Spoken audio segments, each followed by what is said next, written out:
Welcome to Popternative, where we dive into topical discussions from the worlds of pop culture, social media, and sports. Here is your host, Peter Remoliotis, aka PD Beats.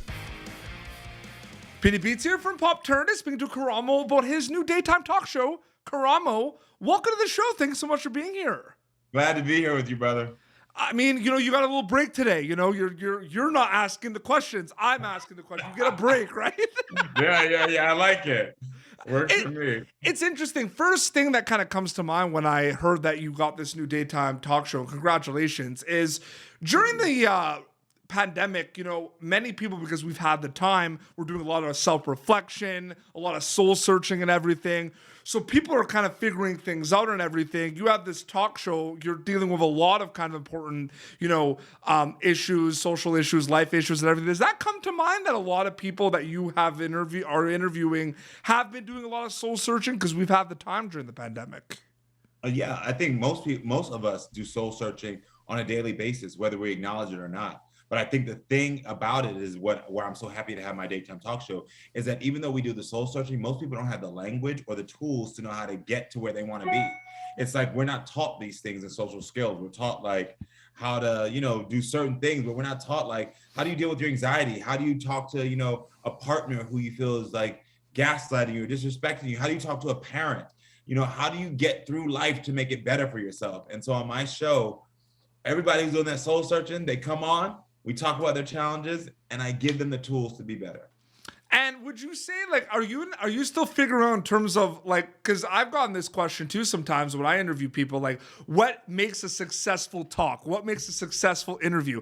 Are you still trying to kind of figure that out, or does it all have to do with the fact that, you have maybe the confidence that those tools will work after that conversation? Have you thought about that at all? Well, no, I got the skill set to know the tools that I'm giving will 100% work. Yeah.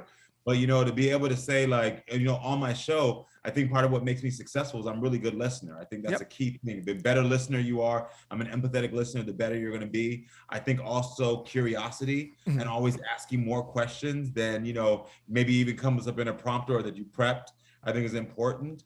And then just, always remembering that like, even within our hardest moments, there's still a moment to have fun. Even within our healing and our growing, there's still moments to have fun.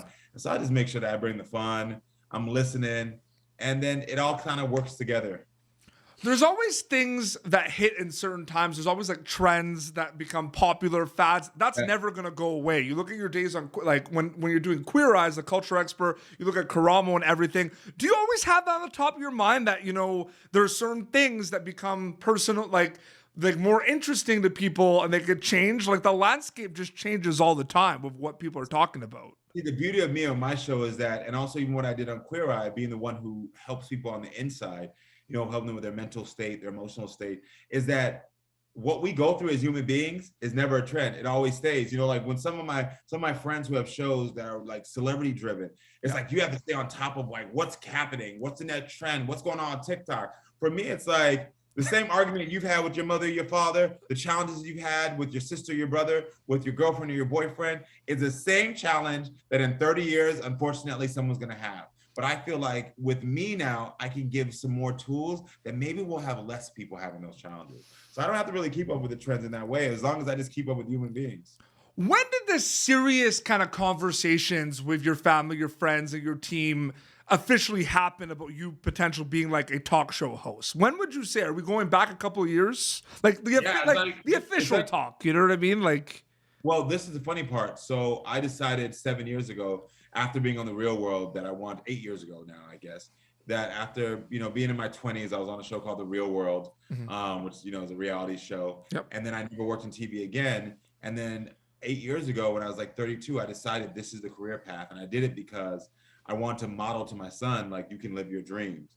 And so I went around trying to get agents. I went around trying to get people to help me, and all of them said no. All of them said, it's not going to happen. You're not going to make it. But in every meeting, I said, I want to be a talk show host, because I think there's something about stating your intentions and being clear about your goal. I think sometimes we're scared to say our goal confidently because we're scared someone's going to, not to cuss, but shit on our goals, tell us we can't do it. And I'm like, no, I'm walking every room. And even though people shit on my goals, I kept believing in myself.